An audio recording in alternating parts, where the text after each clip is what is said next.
ಬೆಂಗಳೂರು ಕೆಂಪು ತೋಟ ಈ ದಿನದಲ್ಲಿ ವಿಶೇಷವಾಗಿ ಅವರ ಪುತ್ಥಳಿಯನ್ನು ನಿರ್ಮಾಣ ಮಾಡಿ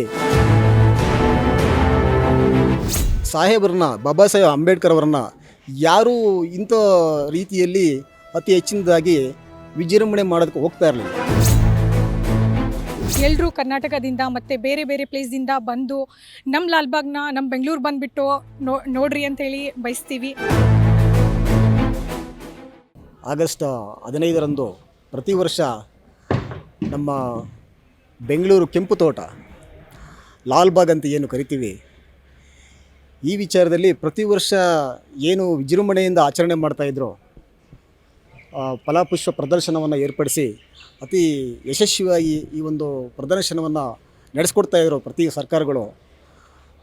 ಅದಕ್ಕಿಂತ ಹೆಚ್ಚಿನ ರೀತಿಯಲ್ಲಿ ಈ ದಿನಮಾನದ ಸರ್ಕಾರಗಳು ಈ ದೇಶಕ್ಕೆ ಸಂವಿಧಾನವನ್ನು ಬರ್ಕೊಟ್ಟಂತಹ ಬಾಬಾ ಸಾಹೇಬ್ ಅಂಬೇಡ್ಕರ್ ಅವರ ಒಂದು ಪುತ್ಥಳಿಯನ್ನು, ಪಾರ್ಲಿಮೆಂಟನ್ನು ಮತ್ತು ಇನ್ನಿತರೆ ಸಂಬಂಧಪಟ್ಟ ವಿಭಿನ್ನ ವಸ್ತುಗಳನ್ನು ಇಲ್ಲಿ ನಿರ್ಮಾಣ ಮಾಡೋದರ ವಿಚಾರದಲ್ಲಿ ಭಾಳ ಉತ್ಸುಕತೆಯಿಂದ ಅತಿ ಎಚ್ಚರಿಕೆ ವಹಿಸಿ ಈ ಒಂದು ಸರ್ಕಾರ ಈ ಒಂದು ಬಾಬಾ ಸಾಹೇಬ್ ಅಂಬೇಡ್ಕರ್ ಅವರ ವಿಚಾರದಲ್ಲಿ ತುಂಬ ಜಾಗೃತಿ ವಹಿಸಿ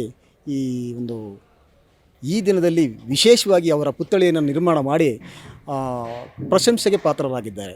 ಈ ಸುಸಂದರ್ಭದಲ್ಲಿ ಈ ಒಂದು ಸರ್ಕಾರಕ್ಕೆ, ಮಾನ್ಯ ಸಿದ್ದರಾಮಯ್ಯರವರ ಸಾಹೇಬ್ರವರ ಸರ್ಕಾರಕ್ಕೆ ನಾವು ನಮ್ಮ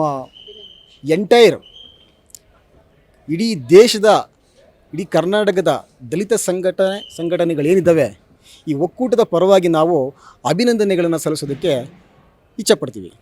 ಕಾರಣ ಏನಂದರೆ, ಸಾಹೇಬರನ್ನ, ಬಾಬಾ ಸಾಹೇಬ್ ಅಂಬೇಡ್ಕರ್ ಅವರನ್ನ ಯಾರೂ ಇಂಥ ರೀತಿಯಲ್ಲಿ ಅತಿ ಹೆಚ್ಚಿನದಾಗಿ ವಿಜೃಂಭಣೆ ಮಾಡೋದಕ್ಕೆ ಹೋಗ್ತಾ ಇರಲಿಲ್ಲ, ಕೆಲವು ಕಾರಣಾಂತಿಕ ವಿಚಾರಗಳಿಂದ.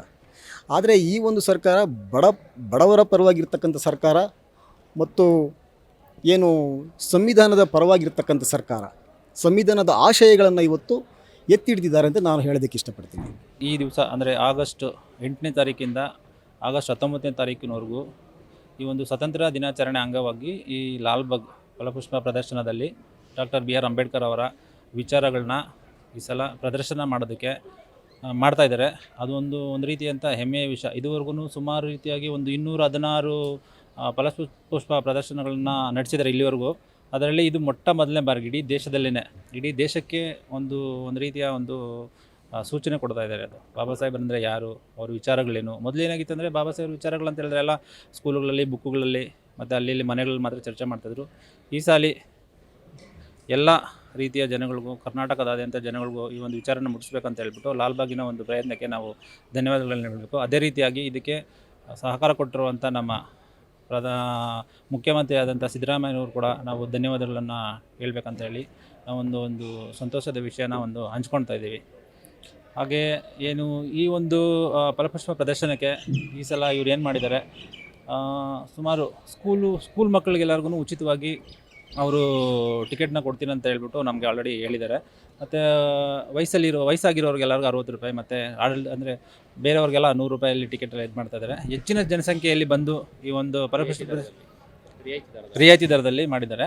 ಅದಕ್ಕೋಸ್ಕರ ಹೆಚ್ಚಿನ ಜನಸಂಖ್ಯೆಯಲ್ಲಿ ಬಂದು ಇದೊಂದು ಫಲಪುಷ್ಪ ಪ್ರದರ್ಶನ ವೀಕ್ಷಣೆ ಮಾಡಿ ಅವ್ರ ವಿಚಾರಗಳು, ಅವ್ರು ಹೆಂಗಿದ್ರು, ಯಾವ ಥರ ಇದ್ದರು, ಏನು ಮಾಡಿದ್ದಾರೆ, ಎಷ್ಟು ಓದಿದ್ದಾರೆ, ದೇಶಕ್ಕೋಸ್ಕರ ಏನು ಮಾಡಿದ್ದಾರೆ, ಯಾವ ರೀತಿ ಸಂವಿಧಾನ ಬರೆದರೆ, ಪ್ರತಿಯೊಂದು ವಿಚಾರಗಳನ್ನು ಎಲ್ಲ ಕಡೆನೂ ಇವರು ಹಂಚ್ಕೊಂಡು ಪ್ರದರ್ಶನ ಮಾಡಿದ್ದಾರೆ. ಸೊ ಇದಕ್ಕೆಲ್ಲರಿಗೂ ಬಂದು ಸಹಕರಿಸಿ ಇದನ್ನು ಯಶಸ್ವಿಗೊಳಿಸ್ಬೇಕಂತ ಹೇಳಿ ನಾನು 2 ಮಾತನ್ನು ಮುಗಿಸ್ತಾ ಇದ್ದೀನಿ.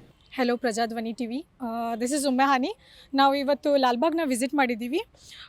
ಬಂದ ತಕ್ಷಣ ದಿಸ್ ಇಸ್ ಫಸ್ಟ್ ಟೈಮ್ ಬಂದಿದ್ವಿ with my family and all. ಬಂದ ತಕ್ಷಣ ಅಂಬೇಡ್ಕರ್ ಸ್ಟ್ಯಾಚ್ಯೂನ ನೋಡಿದ್ದೀವಿ. ಈ ಸಾರಿದು theme life and times of Bharat Ratna winner and former minister law and justice doctor Baba Saheb ಅಂಬೇಡ್ಕರ್ನ ಇದು ಮಾಡ್ತಿದ್ದೀವಿ, ನಾವು ಸೆಲೆಬ್ರೇಟ್ ಮಾಡ್ತಿದ್ದೀವಿ.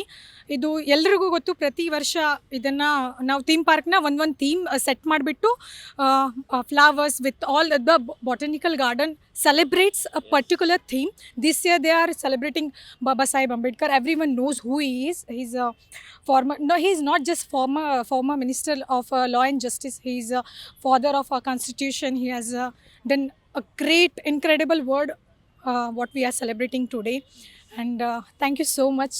ಆ್ಯಂಡ್ ಐ ಹೋಪ್ ಎಲ್ಲರೂ ಕರ್ನಾಟಕದಿಂದ ಮತ್ತು ಬೇರೆ ಬೇರೆ ಪ್ಲೇಸ್ದಿಂದ ಬಂದು ನಮ್ಮ ಲಾಲ್ಬಾಗ್ನ ನಮ್ಮ ಬೆಂಗಳೂರು ಬಂದುಬಿಟ್ಟು ನೋಡ್ರಿ ಅಂತೇಳಿ ಬಯಸ್ತೀವಿ.